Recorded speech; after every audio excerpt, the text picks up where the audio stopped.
A Lit in 10 discussion with Lisa M. Kendrick, Shooting an Elephant by George Orwell.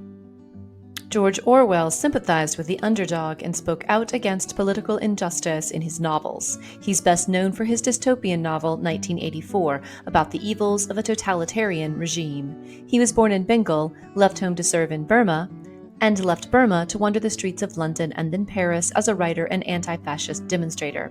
He wrote and published Animal Farm during World War II, sealing his fame, but dying of tuberculosis only 5 years later.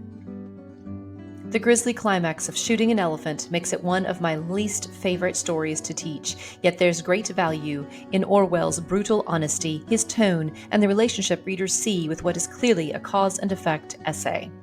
This is when an essay or story is driven by one action that directly results in another action. The events in this selection escalate only because of the subsequent effects due to one action. Great Britain began to grow under the policies of Queen Elizabeth I in the 1500s. By the 1800s, it included Canada, Australia, parts of Africa, and most of India. The sun never set on the empire. Unfortunately, scientific discoveries like evolution were misconstrued by many British as proof the Anglo-European culture was superior. This led to the poor treatment of their colonies in Africa and India. It would take 2 world wars to fully destroy the empire of Great Britain. Orwell wrote that during his time serving in Burma in the 1920s, he had no idea the empire was already crumbling, yet Burma did not gain independence until 1948. As a British police officer, Orwell experienced much anti-European feeling among the Burmese. These experiences shook a man so young and already so unhappy working for an imperialistic regime. Despite that, his tone toward the Burmese in this selection is far from empathetic. In Shooting an Elephant, Orwell describes what happens when he is called upon to deal with an elephant that has gotten loose and rampaged through the streets. By the time the young police officer gets close to the elephant, the creature has killed a man. For this reason, and because he's sent for an elephant rifle, and there's a crowd of hundreds following him, he feels he must kill the elephant despite having no desire to do so. The climax of this story, for me, is one of the worst I've ever read or taught. Orwell is brutally honest with himself and with his reader. He didn't want to shoot the elephant, and he didn't know how to kill one humanely, but he was afraid he would be laughed at. For his own pride, and some fear that the crowd may turn dangerous, he brutally kills the elephant, the death so prolonged and horrible that he can't even stay there to wait for it to die. Orwell hints at the ambiguity of the threat posed by the elephant. By the time he finds it, it seems docile, but it's just killed a man. There's also a paradox, the situation that appears to mean one thing but leads to another.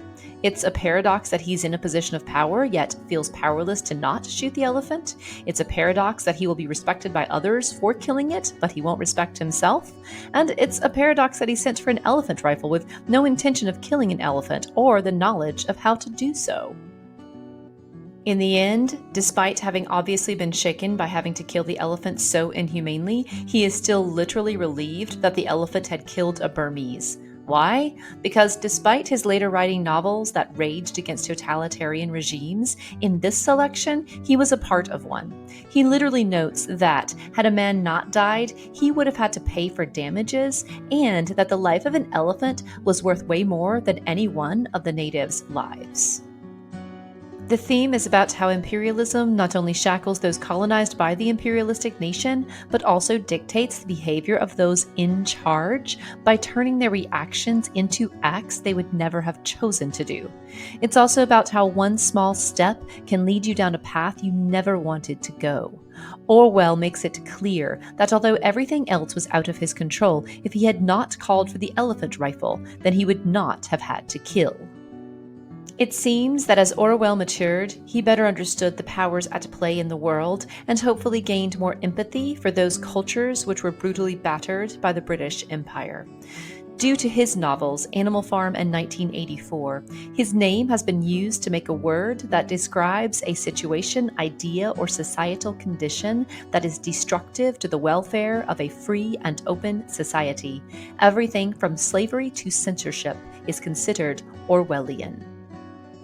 Thanks for stopping by. Be sure to check out my other videos in this Lit in 10 discussion series.